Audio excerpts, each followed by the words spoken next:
Hi, everybody. My name is Michael King, and I'm joined here by my good friend, Dave Cathers. We are Rotarians in Gig Harbor Rotary, and today we want to talk about a project, David, that is, I know, very near and dear to your heart, which is the Gig Harbor Basket Brigade. And I know coming up to Thanksgiving, this is something that is, it's a project that you've been doing for quite a few years. Wanted us to take a couple moments and to let us know about what exactly is the Basket Brigade and how we got started, and just anything you'd like to share. Well, Basket Brigade is something we started here 28 years ago to basically be able to take care of families that have a need, food. You know, we've always put it out, whether it's a divorce, death in the family, loss of job. I mean, it doesn't matter because it could happen to any of us anytime. Yeah. And so we started this with 8 of us, did 12 families the first year.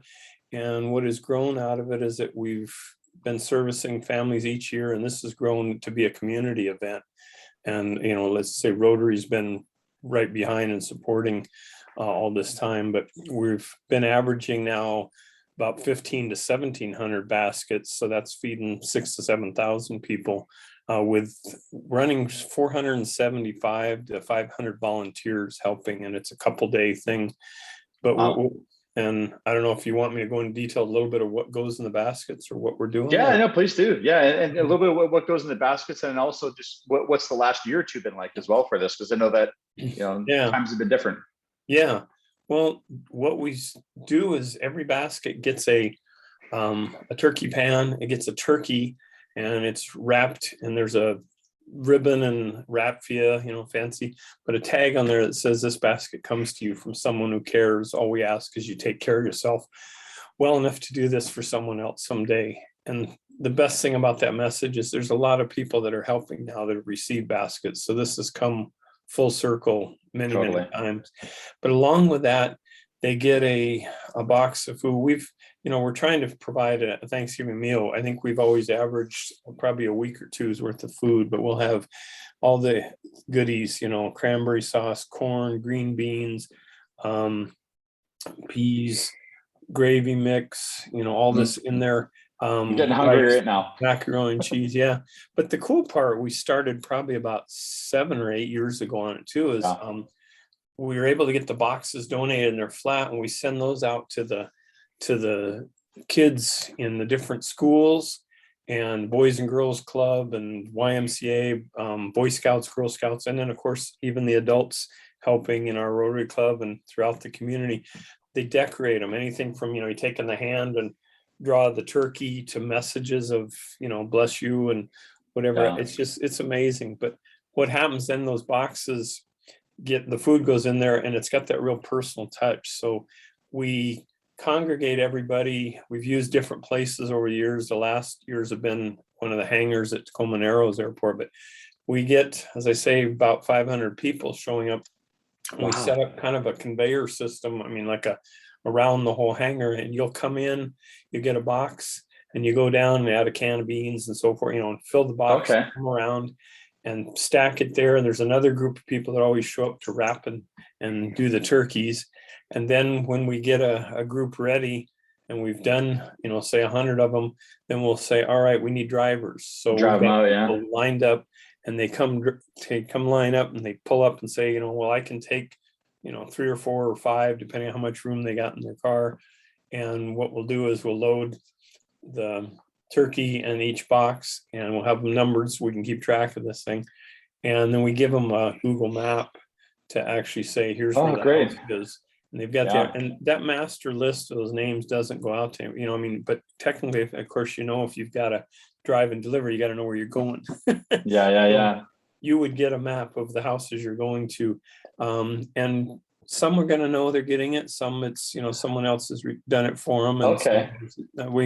And we try to do this anonymously, and we call it, you know, the mom and dad approved doorbell ditch, because you're going to go out, take it to the address, ring the doorbell, and run.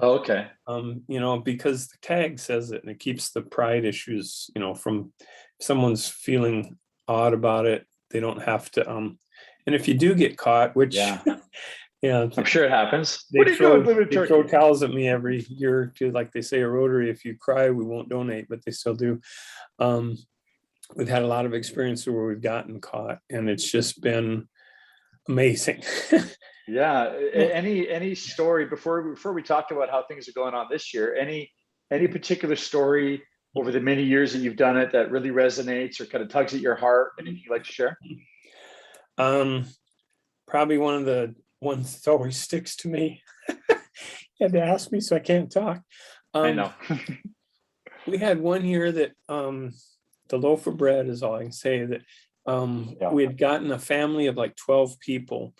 They were all living in an apartment together. And I Yeah. remember that year we had about 4 different ones that had like 12 in the family. And I got home at like 10:30, and I got a call, and someone who had referred this family said, well, we haven't gotten, theirs yet. And I said, well, people are still out delivering. And I went back and looked, and I noticed, I remembered that family, but it wasn't on the final list. It had gotten, the papers had gotten shifted. And I said, well, what the heck? Okay. So a friend of Yeah. mine that had come up here from Oklahoma, and he now comes up all the time because of what happened on this one. We went Sure. out, someone had actually left an extra turkey on my doorstep that couldn't make it out to where we were putting together. So I had Yeah. a turkey. We got in the car, and Ivan and I went to the grocery store, filled up about 5 bags of food, Yeah. and we went to this apartment. And um, we were sorry, It's all right. the person that answered the door, I still see this little girl, was probably 7, 8 years old, just hair parted in the middle, black, Yeah. the most beautiful, just black eyes that just penetrated. And here Yeah. next to her was a little brother or something. It was like the Christmas Carol, he had his little, Yeah. Dickens. Yeah. and I just says, we're here. We had this basketball. Well, they didn't speak any English. This little girl did. The rest of the family Oh, didn't. okay. They Yeah. were from Ukraine or something. So Yeah. we went in. As you went in the door, you made a left, and there was, down the hall was the bedrooms, and then you came into like this family room, and it kind of came around Sure. a wall to the kitchen. So Yeah. we're there, and we went in to say, well, here's the groceries. I put it in. This grandmother, I take it that she was, something was there. Nothing on any of the tables. There's nothing in the house, but in the kitchen, she grabs this beautiful loaf of bread. It's like this long, braided, and she starts wrapping it in foil and stuff. And I see and by now Ivan's kind of like, well, happy Thanksgiving, starting to go out the door. And I said, well, hang on a second. And she's giving me this, and I'm looking, there's like nothing in the house. And she's got one other loaf of bread. And I gotta, she's giving me this gift. And so I accepted the gift. But it was it was Yeah. hot right out of the oven. She wrapped it in foil, gave it to us. We took that thing home, and it's just the smell of it in the car. It was one of those guys, I got to wait for our dinner tomorrow. But I actually, Yeah. when I got home, before I pinched a piece and ate a bite before I went to bed. But that stuck with me. Ivan, from that experience, said, he basically has come back almost every year from Oklahoma Yeah. there to help. There's so many others that have happened I between myself know. and others, but that one penetrated. I know. I know it's obviously very an emotional, and it got you in a very positive way. And I just want to thank you for sharing that. Let's there's a final question or comment from you is, what about this year? Like what went on last year? What's going to happen this year? Because with the climate that we're in and everything going on with COVID, what's out for the Basket Brigade this year? It's just weird. Last year we had to Yeah. we didn't want to stop, but we couldn't get people together. So we Yeah. ended up doing gift cards, and we got, I think, 585 families taken care of. And we did have some volunteers that came, and basically we set up where the people could come get a card if they couldn't drive, or reasons. We had volunteers that would mask up and went ahead and took the card, and some even said, well, I can't get out to the store, so we got some groceries with the gift cards and then took them there. So in trying to keep safe, we thought we were going to be back to everybody together, because, as I said, this has become such a community thing. Kids now come up to me and they say, hi, David. And I'm like, they're adults and they've got their kids with them. And you're like, wait a minute, you're only this tall. They've been doing this for, many Yeah. years with us.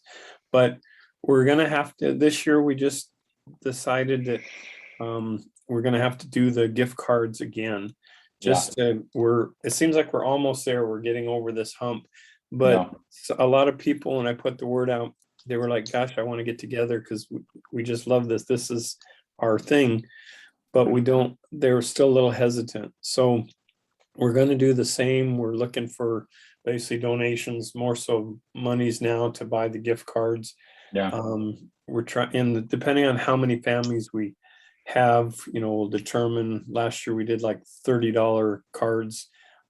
If we can do more and we have less family, whatever, we always just kind of split it to whatever the Yeah. funds are to do. So on that note, just as a final question is, for those people that are watching this that may not, be in Rotary, that are general public or whatever, but do want to become involved, what are the opportunities for them, or where would you guide them online, or how do they get involved in this?